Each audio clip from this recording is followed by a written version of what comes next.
Mastermind, Strategist for Hire. Written by Clouds. My Head in the Clouds, Not Coming Down. And read by Eleanor Elizabeth. Chapter 32. The Meta-Liberation Army. Kigo stood outside the Hero Commission headquarters, looking up at Yomiko Mura, who was practically falling asleep behind his oversized elevated desk. Keigo rustled his wings nervously as he debated what he was going to say. "The League has invited me on a mission," he said finally. Mira raised his eyebrows. "That's a good thing, Hawks. It means you're finally making progress, gaining their trust." "I know, but..." Kigo hesitated. "People are probably going to die on this mission. The League might even ask me to kill someone as proof of my loyalty. If that happens, what are my orders? As the #1 hero, I can't in good conscience let people die. Not when I have the ability to save them. Much less actually kill them myself. Do I have your permission to pull out?" Mira's gaze hardened. "If you do that, you'll have wasted months of time and effort. For right now, consider the League's orders as if they were coming from the Hero Commission itself. Stopping Mastermind in the League is worth a few lives." Kigo swallowed, but nodded, turning around and leaving as soon as he was dismissed. "Yo, Darby!" Keigo faked a smile as Darby and Freezerburn climbed up onto the roof. "Hey, Hawks." Darby nodded at him. "This is my little brother Shoto, but you already knew that." Kigo nodded. "Kinda hard to miss, considering your debut. Nice to meet ya." Freezerburn looked at him skeptically. "You know, I kinda get how people are starting to call the #1 spot the Cursed Throne now. 2 #1s get murdered, and the next gets assigned to infiltrate the League. Kinda bad luck if you ask me." Kigo spluttered for a minute. "I'm not assigned to infiltrate the League. I have reasons to be here, same as you." Freezerburn rolled his eyes. "Yeah, sure. And if the Hero Commission just happens to get inside information, you had nothing to do with it." Darby cuffed Freezerburn over the head.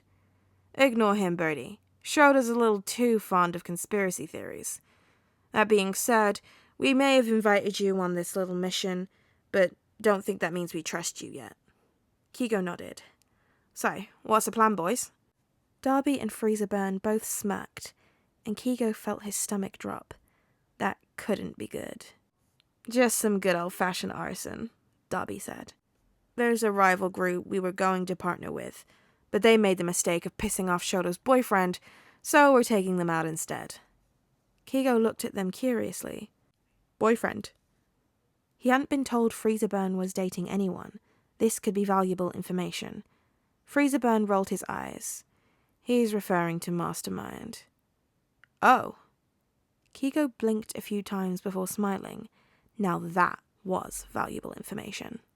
"Should I be saying congratulations, or is this one of those sibling teasing things that I never got to experience? 'Cause I was an only child, you know." Freezerburn laughed. "We're still pretty new, so yeah, you can say congratulations, if you want. It's not like the League doesn't know, but it's hard to have a more open relationship when he has a secret identity and I don't. Makes going out a little more difficult, if you know what I mean." Kigo nodded. "Yeah, I can understand that. Can't just go to the movies in full villain attire, right?" Darby laughed. "Please try it, Shoto. That would be hilarious." Freezerburn smiled. "We'd have to go to the All Might Memorial documentary. Is Mastermind, we'd love that. If only to see people's faces." Keiko schooled his expression. It wasn't much, but a few letters of a name could be valuable in the right hands. So, if it's arson today, then why am I here?" He ruffled his feathers. "I really hope barbecue wings aren't on the menu." "You're actually here to be a hero, Hawks," Darby said. "Part of the League's power comes from the ideology we inherited from Stain, in that we go after false heroes and corruption. Killing a lot of innocents could potentially damage that reputation." Kigo raised an eyebrow. "You two didn't seem to care about that during Freezerburn's debut." "That was different," Freezerburn said. "We targeted the media to send a message about who put that bastard in the #1 spot. So, They weren't innocents in the traditional sense of the word. Darby nodded. But today, Shoto and I'll be setting fire to the detonator at headquarters. It's really only the higher-ups that are involved. Detonator? Kiko's eyes widened. The support company. Darby laughed. Yeah, turns out the CEO is running a cult called the Meta Liberation Army. Don't worry about it too much. It'll be all over the news tomorrow. Your job is to just happen to fly by at the right time and save the people working inside. These people, however. He handed Kiko a paper with around 20 photos. You just weren't fast enough to save. Understand? Kiko swallowed thickly as he looked at the faces of the people he was supposed to let die. He was a hero. It was his responsibility to save people, right? He couldn't just let them die. But the Hero Commission said that his mission was worth a few lives. He supposed it was easy for them to say, since they didn't have to be the one to kill them. He gave the paper back to Darby and nodded. I understand. Darby smirked. So, let's go, Birdie. The building is just a few blocks away. We can get there through the alleyways so we're not seen. Kiko nodded and followed Darby and Freezerburn down the fire escape. The alleys were narrowed, but he was able to get through them with no problem as long as he folded his wings just right. The Todoroki brothers were both thin enough that they didn't even seem to notice how small the alleys were. Keigo wondered if that was a genetic thing, or if it was a result of the training Endeavor had put them through when they were younger. So, Keigo said, when they finally stopped in the alley beside the Daytonarat headquarters. What was it like growing up with Endeavor? They glared at him, and he panicked slightly. I mean, I know it sucked, but he didn't really go into detail, and Endeavor used to be one of my favourite heroes when I was a kid. So, I was just curious about what made both of you go villain, you know? Freezerburn blinked at him a few times, then scoffed. Yeah, I get it. I'd probably be curious too if I hadn't lived it. Like you said, it sucked. Neither of us were really given a choice on if we wanted to be heroes, you know? We just had the bad luck of being born with strong quirks. Kiko nodded, thinking about the Hero Commission had only picked him up after his quirk had got their attention as a kid. He shook his head. No, he wasn't like the Todoroki brothers. The Hero Commission had saved him. He'd probably still be living in poverty if it wasn't for them. Yeah, he told us it was our responsibility to be great masterpieces. Darby scowled. You wouldn't even be alive if it wasn't for me. I'm the one who puts the roof over your head. You would be on the streets if it wasn't for me. Do you want to starve? Freezerburn laughed. Yep, and if he wasn't guilting us, he was hitting us. If we ever tried to say no to training, we'd be dragged to the training room anyway, and he forced us to train until we threw up. Then the bastard would call us weak because he was pushing us too hard. Fun times. The Hero Commission hadn't ever forced him to train, even when he didn't want to, had they?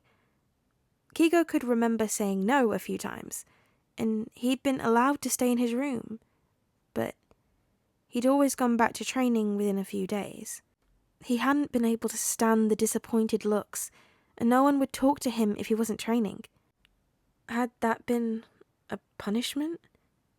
Had they known how social Keigo was, and used that to get him to do what they wanted?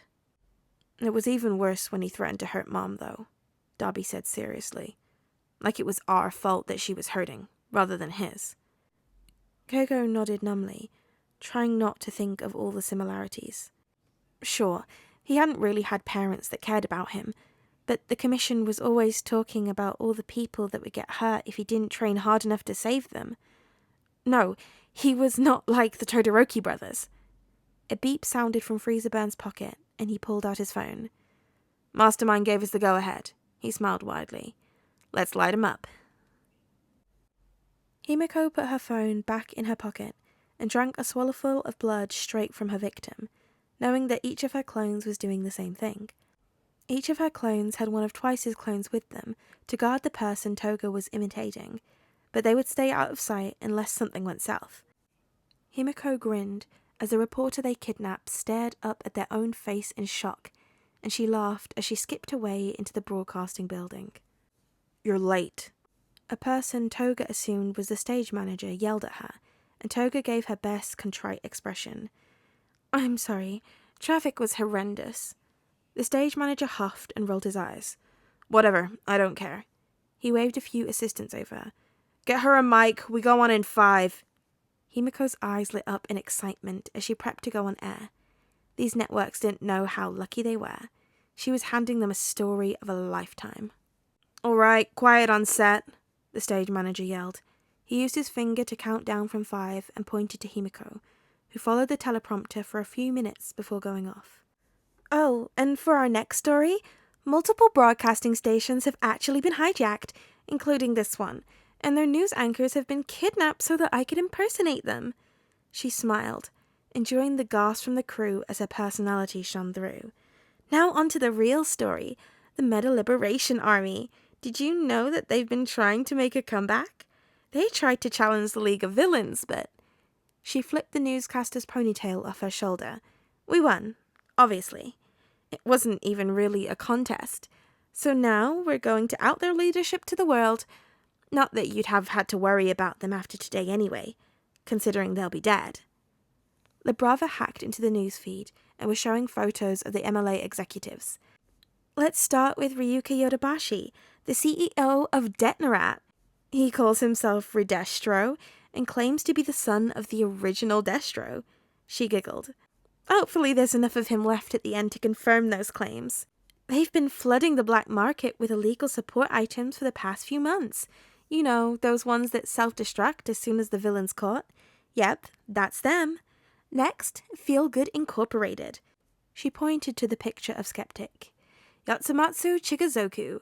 Besides being guilty of horrendously bad hygiene, he's been using his company's satellite to spy on all of you. Isn't that amazing? Then, of course, there's Kyoku Hanabata, leader of the Hearts and Minds Party. Just remember during the next election that he's one of the leaders of a movement designed to completely destroy the Japanese government. The image changed, and Himiko grinned wider.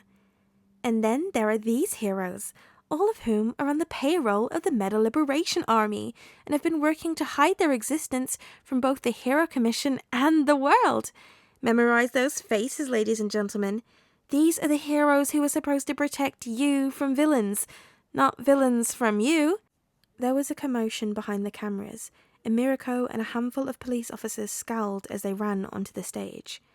Himiko let her transformation melt away before pulling out a knife and stabbing herself in the gut. This is Toga Himiko from the League of Villains, signing off! By the time Mirako reached her, Himiko had already dissolved into goop. We have a problem. Skeptic entered the boardroom at Detnerat headquarters, where the other MLA executives were already waiting. Redestro glared at him. What's wrong? Someone hacked us. Skeptic pulled his laptop down to the table and began to type. They drained our assets and put spyware in our satellite feeds. I'll be able to reverse it if given enough time, but I knew you'd want to be informed. Redestro nodded. Good. Get to work on fixing it and find out what weakling thought that this was a good idea. We don't need any problems. Our partnership with the League of Villains is tenuous as it is. Actually, at this point, I'd say it's non-existent. Shigaraki effortlessly disintegrated the wall that they were hiding behind and grinned.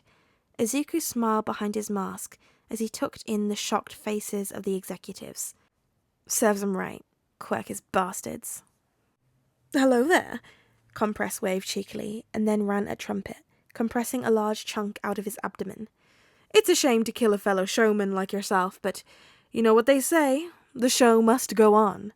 You. Skeptic tried to do something on his laptop, no doubts trying to turn the security system against them, but Izuku knew Labrava wouldn't give up control that easily. Not that it mattered much, since the fire alarm chose that moment to go off. Good. Darby and Shoto must not have run into any complications. Izuku ran forward and slit Skeptic's throat while he was distracted, leaving only Redestro, who was hulking with the power of his stress. Izuku went to lean against the wall next to Compress, so that they wouldn't get in Shigaraki's way. This would be good practice for fighting Gigantomachia, at least. It was like watching a high-stakes version of Whack-A-Mole. Redestro would smash his fist where Shigaraki was standing, but he would either dodge or just disintegrate the floor beneath him, then pop up and land a hit on him. Redestro might have been stronger than Shigaraki was, but his bulk slowed him down and made the fight a very poor matchup for him. Before long, the various patches of disintegration had grown together, making his arms practically useless, and Izuku could tell that Ridestro wouldn't last much longer. Shigaraki could tell too, because all of a sudden he switched from defense to offense, slipping past Ridestro's literally crumbling defense and shoving both hands in his face. Ridestro barely had time to scream before his head and neck blew away in the breeze, and what was left of his body crumpled to the ground. Well, Shigaraki dusted his hands off and made his way over to Izuku and Compress. that boss was slightly disappointing. I was expecting a higher HP at least. Izuku laughed. Your agility stats were higher than his, which is what let you bring his health down to 0 while avoiding damage yourself. Good game, Shigaraki.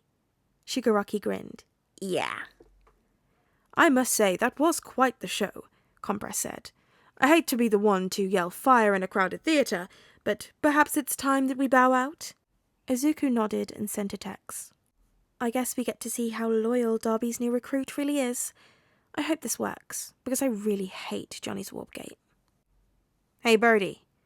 Darby's rough voice echoed unpleasantly through his earpiece. We need you to pick up a few people from the top floor. Don't worry about who. You'll know them when you see them. Kigo frowned slightly. He hoped Darby wouldn't ask him to do anything else after he'd saved everyone he was allowed to from the fires, but flew up towards the penthouse anyway. There was a hole in one of the walls that looked like a giant fist had been rammed through it, and Kigo used that as his entry point, perching on what was left of the wall as he looked around. Most of the floor had either been punched through or disintegrated away, and what little furniture there was left was overturned. Kigo's stomach turned as he took in the sights of multiple bodies, all of which seemed to have died very painful deaths. But he dragged his eyes away towards the people who were still alive. Darby was right. Kigo didn't need any introduction to know who he was supposed to pick up.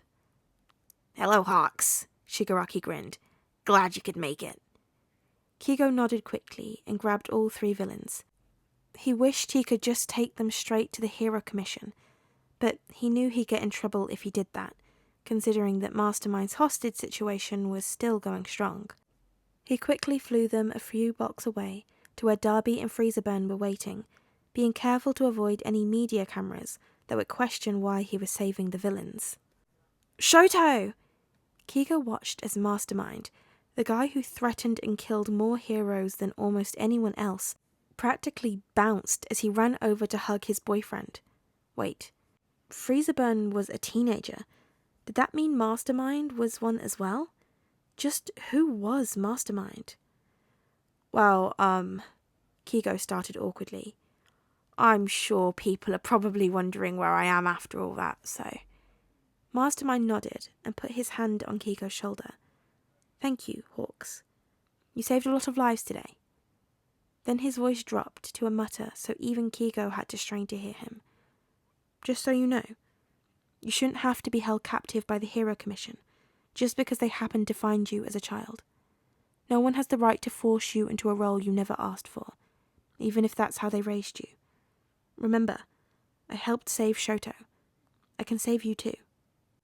Kigo looked at Mastermind in shock, but quickly schooled his expression into something more relaxed and controlled.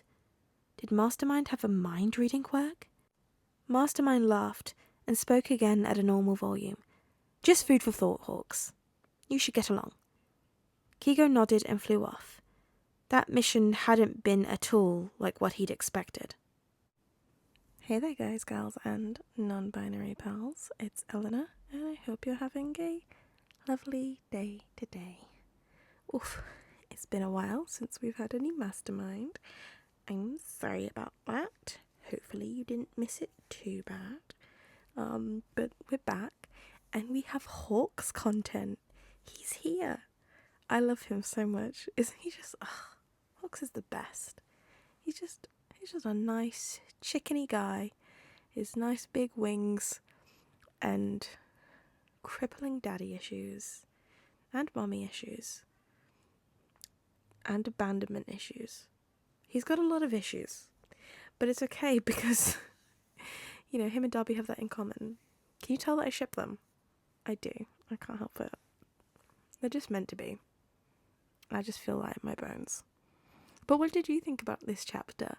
It's cool to see like Izuku being very scary to be. I'm sorry if you heard that bird. Jesus Christ. I don't know why the birds have decided to be this loud at midnight, but there you go. But be sure to let me know what you thought of the chapter in the comments below, and just, yeah, talk to me. How are you guys doing? How's your week going? What's been going on? My life's been kind of crazy. Honestly, it's actually been kind of mental, but it'd be like that sometimes. It is what it is. But you know, you can go ahead and like this video if you liked it to boost my serotonin levels, and go ahead and subscribe to be notified whenever I make new videos. However inconsistently that might be, I'm trying to bring a little bit more structure back, a little bit of regularity. I was supposed to upload this video like 2 days ago, but I forgot to record an outro. So I'm finally sitting down to do it in the middle of the night.